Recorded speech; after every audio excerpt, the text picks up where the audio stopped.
This is one tool in the toolbox to help lower costs for businesses, and it's indiscriminate. It's not black or white, correct? That's correct. How can workers' comp be black or white? It is workers' comp based on a lot of different factors. The type of businesses you're in, your experience, history, your claims history, all this stuff, right? That's correct. So you as chief financial officer and safety officer, those two positions actually do go hand in hand, correct? They definitely do. Because safety, now my husband works in heavy construction as well, and safety is extremely important because they know it's going straight to the bottom line if they screw up. That's correct. So, again, your testimony is just unbelievably spot on about what we need to do. And I'd like to have a further conversation, especially with the African American business owners, about how we can help you in a number of ways. Because you are coming here testifying that 4068 you believe will, at a minimum, keep costs the same and possibly lower them. That's your testimony. Is that correct from the chambers? Yes, that's correct. Okay. Yes, that's correct. So that's something that we need to do for you, because every time we are confronted with legislation that does special things for minority business owners, and here we have minority business owners coming forward and saying, we want this. And you have the Democrats opposing something that the minority business owners have said, this is what we want. Isn't that true? I think that, when you say people opposing our position, I think people ought to have a position, whatever they decide that's going to be. Our position is that we support 4068 based upon what we've seen. We think it's a move in the right direction, and that's where we're standing on the issue at this point. Okay, so one other thing let's talk about just briefly here.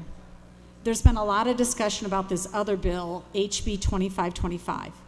Now, HB 2525 is actually the speaker, the current man running the chair there, Mr. Hoffman, Representative Hoffman's bill. He introduced it in February. It passed through the House in March. It went to the Senate, and there was a small tweak. It came back to the House. So it's been in the cycle for a good 4 or 5 months now.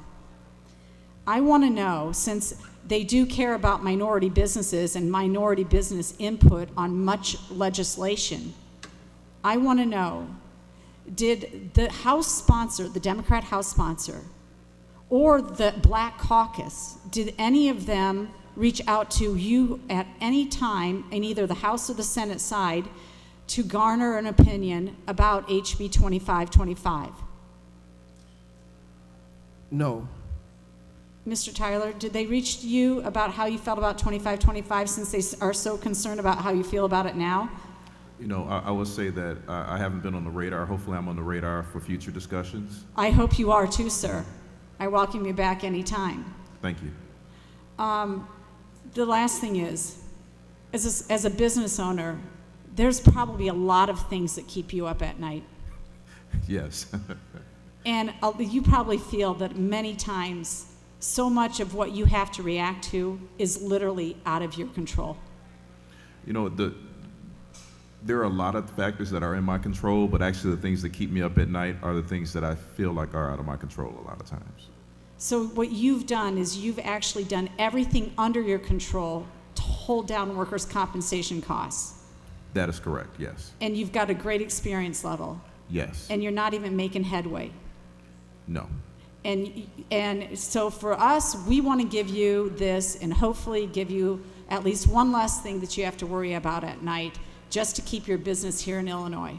And you know what? If this great body would decide to do that, it would be greatly appreciated. That's wonderful. My last question then is... You already indicated that was your last question. Yes, I'm sorry. One more. more. Last question, please. Thank you. If we were able to lower some of your business costs, would your reaction be to expand and grow your business, or do you think that's what you probably would do? Definitely, because if we could actually, the part that kills business, two things: mistakes that we have to go back and fix, and the second thing, a variable cost, variable uncontrollable cost. So if we can say, yes, this is going to be a predictable way we can move forward, we can hire more people. We can go after different contracts because really it's the capital injection to be able to invest in the equipment, invest in the people, carry the receivables until you get that first check from that new contract. That's the scariest part of growth and expansion. And now if you have to look through all these things that you can say, you see coming, wages going up.